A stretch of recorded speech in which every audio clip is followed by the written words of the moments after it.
All right, so some people can avoid getting into that loan trap, but one thing they can't avoid is spending money, and then the credit card trap comes in. They start racking up a bill, they spend money they don't have. Now, although there's plenty of things they don't need to be spending money on, one thing they definitely do are books. And Priya, I remember when I used to get my books every semester, it would cost me hundreds of dollars. I know, it's always sort of painful walking out of the bookstore. You want to learn everything and read what's in those books, but oh my gosh. All your money would be gone. Yeah, exactly. All right, Araxia, thanks. About, as you just heard from Araxia, is money. It's a big concern for people these days, especially because there's no certainty of what happens when you get out of school. So you're faced with these big decisions that can impact your financial futures when it comes to credit card bills and student loans. Today, we are keeping it sensible. Cor Harlan is in the studio filling in for Mike Donahue, and he's got some do's and don'ts for these college students. Hey, right. Hi, Priya. You know, a lot of times when these kids go off to college, this is their first time really dealing with money, and to help us navigate those rocky shoals a little bit is Ron Sloy of the Certified Financial Planners firm here in downtown Portland, Sloy, Dahl Holst. Thank you for being here. You're welcome. By the way, you and I have been talking about this a little bit. The college-bound student goes to school, and almost right out of the gate they get these credit card offers. Give us some of the pitfalls that this can entail. I mean, there's a ton of them, aren't there? Well, Cora, there's a lot of pitfalls for credit card balances. I would recommend to anybody that opens a credit card up that they want to be able to pay for those purchases within 30 days.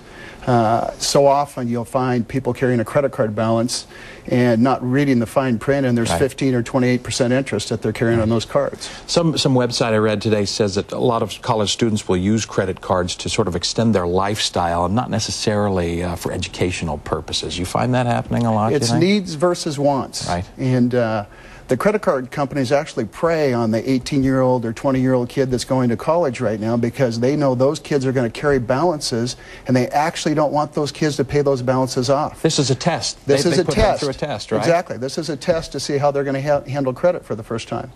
Budgeting is also an important thing. We're about a minute left or so, but give me a sense for it. And this is also a first time for a lot of college-bound kids to put budgets together. How do they do that? Well, one of the things that they should do is, this is the first time, like you said, that they should sit down and figure out what their expenses are and what their discretionary income is, if they have any.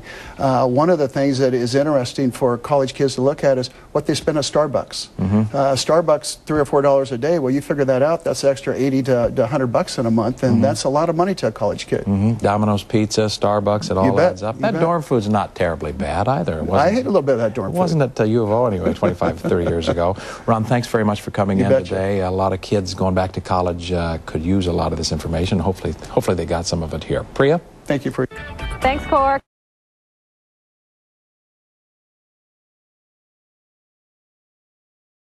Now, October can be a disappointing month for many investors, but it doesn't have to be that way. And right now, Mike Donahue's in the studio with Ron Sloy to tell us how to avoid that drama.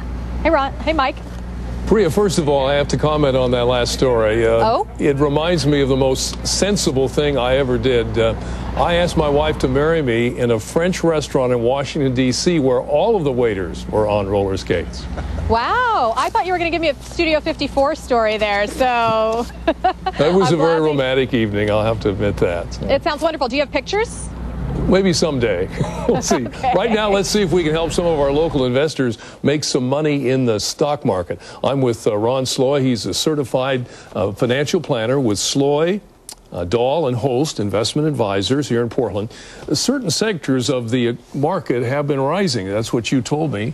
And surprisingly, because it caught some of our money managers by surprise, you're saying it's going up, and since January I thought it's been going down. Well, it's really very interesting, Mike. Since the March 9th lows, the market's moved over 50%.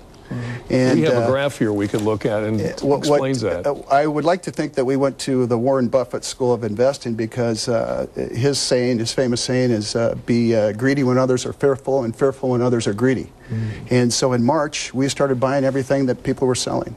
We're looking here at the graphic. Over the left, we see the S&P 500. Those are the prices for the 500 stocks. Those are the 500 most commonly traded stocks. And these numbers are from January 1st through the third quarter. So the S&P was up roughly 19%. And you can see sectors of the economy, emerging markets, which would be China, Russia, India, and Brazil. And with Brazil just getting the Olympics recently, announcing to get the Olympics, we think that's going to move that market even further. Look with the technology. Technology, been wonderful year to date, 50%.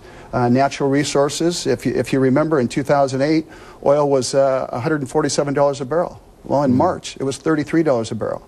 I don't know if it should have been at $147 a barrel, but I know it was a little oversold at $33 a barrel. Some investors they're nervous. They see the market as fickle, up and down. They're concerned about double-digit unemployment. All of these things. In October, you mentioned, is one of the scariest months of all in the calendar year.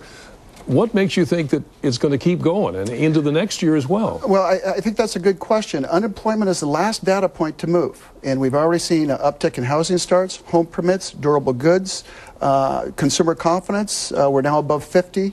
So the market always looks 6 to 9 months ahead. And so what this market's telling us right now is spring of next year, things are going to be a lot better. And you can't wait. The train will already leave the station. You can't wait till you hear things are good. You have to buy now. And so I feel that October will be a little bumpy. I think we could trade down to maybe 9,000. November and December, though, you mentioned a very good point. A lot of money managers, approximately 37% of all the advisors, missed this move. They didn't believe it. And so they're going to feel very pressured in November and December to position their portfolios to try to pick up some gains year in. So you got to move when the market moves. Yes, okay. You bet. The most important point about the market, you have to be in it when it makes its move. Thank you, Ron. You bet. Ron Sloy, Thank you. Our investment advisor and financial planner. Priya, underlining what Ron is saying, after 2 weeks of losses, all of the market indicators were up today. The Dow was up over 100 points. That's always good news for a Monday. Thanks, Mike. You're welcome.